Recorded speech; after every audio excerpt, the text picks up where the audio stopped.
Bonjour à tous, on va parler du module UAsynchronio, donc ça va être la partie 4, la dernière, hein, on va finir par ça. C'est assez rapide et assez simple. La première chose qu'on va voir, c'est le partage de ressources.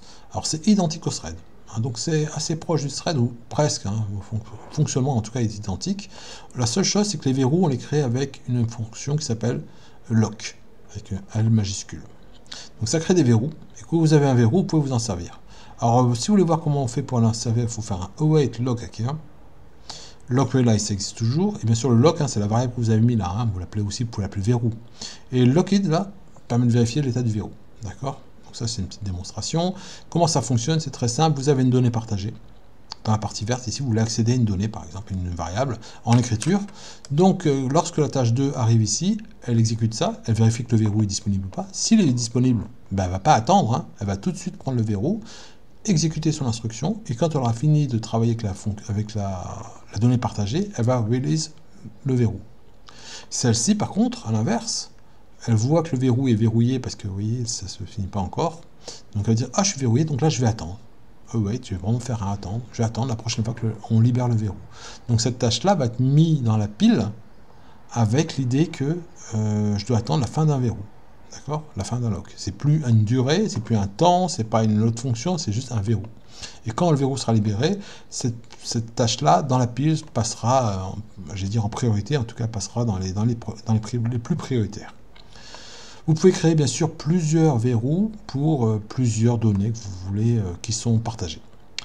Il y a une autre fonction qui est très intéressante aussi, dans le même esprit, c'est event. Event, ça crée des événements. Donc c'est une fonction qui va dire à une autre fonction, voilà, à partir de maintenant, tu peux continuer à travailler. Donc vous avez une fonction ici qui d'un seul coup se met à await event wait. Elle dit, oh, faut que j'attende un événement. Alors l'événement, je l'ai créé ici, il s'appelle event chez moi, parce que j'en avais qu'un, mais j'aurais pu l'appeler event 1, event 2, event 3, voilà, si j'en ai plein, vous pouvez en créer autant que vous voulez, du moment que vous les écrivez sous cette forme-là. Et puis, une fois que vous avez créé vos événements, ben lui, il va dire, il y a une autre fonction qui va déclencher la suite du fonctionnement de cette fonction-là. C'est-à-dire que cette fonction-là, elle arrive ici, elle attend. Et puis, qui va lui dire d'attendre? Ben, c'est cette fonction-là. Ici, on voit un event 7. Et dès l'instant, on fait un 7, on met un drapeau à 1. Et puis derrière, il faut penser à faire un await synchroslip 0, parce que si vous ne mettez pas de passage à une autre tâche, évidemment, il ne va pas l'exécuter. Hein. Donc, au moment où on va l'exécuter, tac, vous mettez ces deux-là. À ce moment-là, lui, il continue. Il dit, ah, je passe en priorité puisque l'événement est arrivé. J'exécute et pour ça, j'enlève l'événement. La première chose qu'il faut faire, c'est ça. C'est pour ça que c'est par paire. Hein. Et après, après, je continue mon programme tranquillement. Voilà. Enfin, annuler une tâche. Pour l'instant, c'est... on est presque à la fin, là. Hein. Alors, annuler une tâche, c'est quoi? C'est très simple. Il faut simplement, vous avez créé une tâche. Au moment où vous créez la tâche, vous lui donnez un nom. Ça ne peut pas être le même nom. C'est la seule chose qu'il faut faire attention. Elle ne peut pas s'appeler task 1, parce que task 1, c'est ça. Voilà, je ne sais pas pourquoi. Bon, c'est comme ça. Mais par contre, une fois que vous lui avez donné un nom, quand vous faites dans une autre tâche, vous metteriez son nom.cancel, ça détruit la tâche. Voilà, très pratique.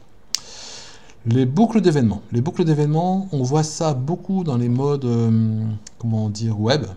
Donc vous allez voir ça partout, ça ne change pas grand chose, on se demande à quoi ça sert, mais pas grand chose, si ce n'est notre manière de travailler, notre manière de penser.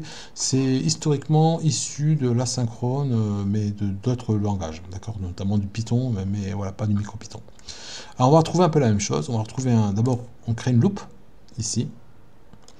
Vous pouvez l'appeler autrement, vous pouvez l'appeler boucle, hein, ça vous fait plaisir. Hein. Puis après, avec ma loupe, je vais créer une tâche, là voilà. Et avec ça, je vais faire après, je vais exécuter ma loupe. D'accord? Et la loupe va s'arrêter au moment où je ferai un loop stop.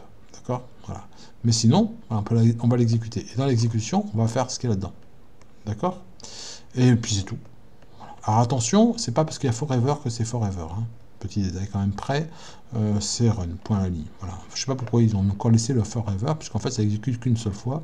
Peut-être qu'il y a une amélioration à apporter là-dedans. Hein. Soit on enlève on valide le forever et puis du coup il n'y a plus besoin de mettre de while true. Je sais pas trop. Il faudrait qu'ils changent un peu les choses encore. Mais on l'a dit, MicroPython c'est quelque chose qui évolue. Hein. Tous les ans ça évolue un petit peu. Faut suivre un petit peu. Puis si ça change de comportement par rapport à cette vidéo, dites-vous que tout à coup, la vidéo est peut-être un peu trop vieille. On va changer un peu les choses. Ce qui arrive hein, régulièrement, hein, parce qu'au bout de 1 ou 2 ans, ma vidéo, je pense qu'elle commencera à être vieille. Des outils indispensables. Moi, je fais souvent import utime, utime, et puis print, j'indique ma position où je suis. Donc je dis par exemple, je suis dans la boucle machin de la coroutine truc, et puis j'indique le temps où je suis. D'accord, comme ça me permet de dire, ben, je vais avoir dans mon shell apparaître où j'en suis. Et souvenez-vous aussi que pour toutes les coroutines qu'on abandonne, parce qu'une histoire de mère et de fille, souvenez-vous, à ce moment-là, parfois, il faut utiliser le garbage collector. Alors, le garbage collector, c'est le ramasse-miettes, hein, donc on efface des parties de mémoire où on a mis des choses dans la pile qu'on ne peut plus utiliser. Donc, avec un gc collect, ça fait la fonction. Si vous faites un print gc mémoire free, vous donnera la mémoire free qui est disponible dans la carte que vous utilisez. Et puis voilà, on est au bout. Donc là, la documentation, j'ai mis mon GitHub pour trouver tout ce qui est là-dessus, très facilement. Mais j'ai aussi mis un GitHub qui est encore plus intéressant, c'est Peter Inch. Lui, il fait beaucoup de choses très intéressantes. C'est vraiment au cœur de cette révolution qui est MicroPython. Et il en fait vraiment beaucoup. Et puis au-dessus, vous avez toute la doc officielle de MicroPython. Hein, d'accord, donc vous pourrez retrouver des informations sur ce asynchrone. Voilà, j'ai fini cette vidéo. J'espère que donc du coup on va clore le chapitre Asynchrone.io et je pense qu'avec ça maintenant vous serez prêt pour pouvoir continuer tranquillement tout en faisant tout le temps le plus souvent possible de l'asynchrone.